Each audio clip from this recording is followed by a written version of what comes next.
노다지 썰전. 오늘은 반도체 검사 장비, 특히 그 버닝보드 분야에서 요즘 주목받는 기업이죠. DI를 좀 분석해 보겠습니다. 자회사로 하이닉스양 테스터를 공급하는 디지털 프론티어하고 또 챔버 제조사 DIC도 가지고 있고요. 핵심 질문은 이겁니다. 과연 DI의 이 성장세가 2025년 하반기 이후에도 계속될 수 있을까?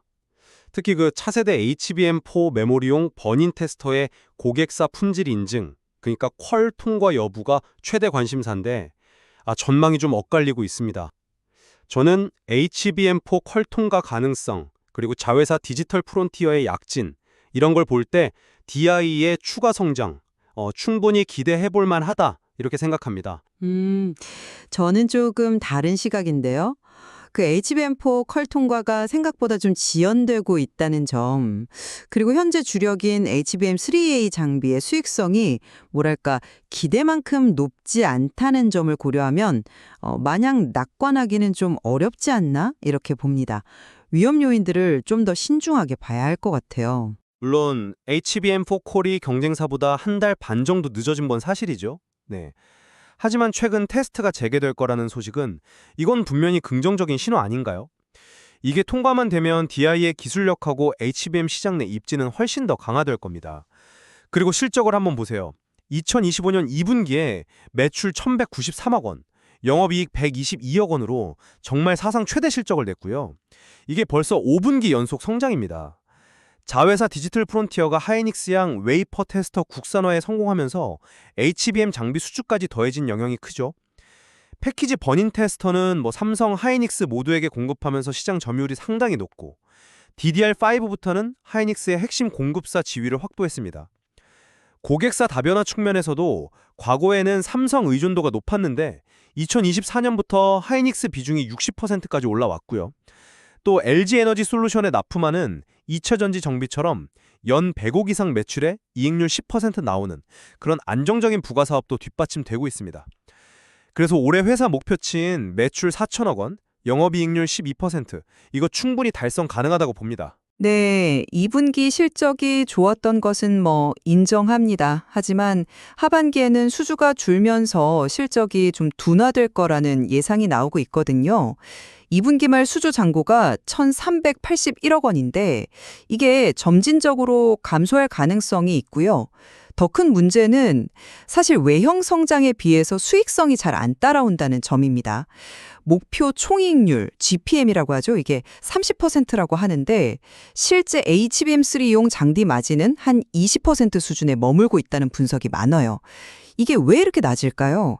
혹시 초기 시장 진입을 위한 좀 전략적인 가격 설정 때문인지 아니면 기술적인 어려움이 있는 건지 이유가 뭐든 간에 이런 낮은 마진 구조가 HBM4에서도 반복될 수 있다. 이런 우려가 있는 거죠. 그리고 HBM4 퀄 지연 문제, 이걸 너무 가볍게 보면 안 됩니다. 단순히 한 달 반 늦어진 게 아니라 어쩌면 통과 자체가 불확실할 수도 있는 거니까요. 퀄 통과 전까지는 당연히 물량이나 가격 협상에서 불리할 수밖에 없고요. 만약에 통과가 더 늦어지거나 최악의 경우 실패라도 한다면 성장 기대감은 정말 크게 꺾일 수 있습니다. 그 외에 비메모리 테스터나 검사 보드 매출은 아직 좀 미미하고 디지털 프론티어는 과거의 부채 문제로 IPO를 접었던 이력도 좀 신경이 쓰이고요.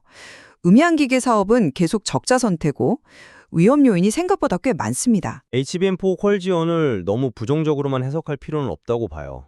테스트 재개 자체가 어쩌면 기술적인 난관을 극복하고 있다는 방증일 수도 있거든요. 버닌 테스터, 그러니까 고온에서 칩을 작동시켜서 초기 불량을 잡아내는 이 장비의 중요성은 HBM 시대로 가면서 더욱 커지고 있습니다. 여기서 DI가 퀄을 통과하게 되면 이건 단순히 물량을 따내는 것 이상의 의미가 있죠. 즉, 차세대 메모리 시장의 핵심 기술 파트너로서 인정받는 그런 계기가 될 겁니다. 자회사 디지털 프론티어가 그 어렵다는 어드반 테스트의 독점 시장을 뚫고 하이닉스 웨이퍼 테스터 공급사로 자리 잡은 것을 보면 DI그룹 전체의 기술 저력은 충분하다고 봐야죠. 지금의 이 지연 리스크보다는 통과했을 때 얻을 수 있는 잠재적 가치가 훨씬 크다고 생각합니다. 그 잠재적 가치라는 게 결국 HBM4 퀄 통과를 전제로 하는 것 아닙니까? 1.5개월 지연이 글쎄요, 단순한 시간 문제라고 보기에는 경쟁 환경이 너무 치열합니다. 퀄 통과 실패 가능성을 아예 없다고 할 수는 없어요. 만약 그런 시나리오가 현실화된다면 지금의 기대감은 순식간에 실망감으로 바뀔 수 있습니다. 그리고 아까 말씀드린 HBM3의 마진이 20% 수준인데 HBM4라고 해서 갑자기 마진이 크게 좋아질 거라는 보장이 있나요? 오히려 기술은 더 복잡해질 텐데요. 이퀄 통과라는 불확실성이 해소되기 전까지는 수익성 개선을 장담하기 어렵다는 거죠. 가격 협상력 부재 문제도 계속될 거고요. 수익성 측면에서도 2분기 이익이 사상 최대였다는 점은 다시 한번 주목해야 합니다. 성장을 뒷받침할 이익 체력이 있다는 거죠. 그리고 하이닉스 비중 확대는 특정 고객사에 대한 의존도를 줄여서 안정성을 높였다는 의미도 있습니다. 또 꾸준히 현금을 창출하는 2차 전지 장비 사업도 있고요. 이런 점들을 종합적으로 보면 연간 가이던스 달성 가능성은 여전히 유효하다고 판단합니다. 올립니다. 20% 마진으로는 큰 폭의 이익 개선은 솔직히 어렵습니다. 이것이 하반기에 예상되는 수주 둔화와 맞물리면 회사 전체의 수익성에 부담이 될 수밖에 없어요. 그리고 반도체의 산업 특성상 경기에 따른 실적 변동성이 크다는 점도 절대 잊으면 안 되고요. 디지털 프론티어의 기술력은 인정하지만 과거 IPO 철회 사유였던 그 부채 문제가 완전히 해소되었는지도 좀 확인이 필요해 보입니다. 결국 디지털 프론티어 실적 역시 HBM 사이클의 영향을 크게 받을 수밖에 없지 않겠습니까? 네. DI는 HBM 시장 성장의 핵심 수혜주가 될 잠재력이 충분합니다. 특히 HBM4 퀄을 통과한다면 기업 가치는 분명 한 단계 더 올라설 것입니다. 기존 버닌 시장에서의 높은 점유율과 고객사 다변화 노력도 긍정적인 부분이고요. 하지만 HBM4 퀄 통과 지연과 현재의 낮은 수익성은 분명 무시할 수 없는 위험 요인입니다. 하반기 실적 둔화 가능성, 그리고 반도체 업황의 변동성을 고려할 때 보다 신중한 접근이 필요해 보입니다. 결국 DI의 항방은 HBM4 퀄 통과 여부와 수익성을 얼마나 개선할 수 있는지에 달려있다는 점에는 저희 둘 다 동의하는 것 같습니다. 네, 그렇습니다. 여러 관점에서 기업을 분석하는 것이 중요하며 앞으로 나올 실적 발표와 HBM 관련 소식들을 계속 주목해야 할 것입니다. 최종적인 판단은 시청자 여러분의 몫입니다.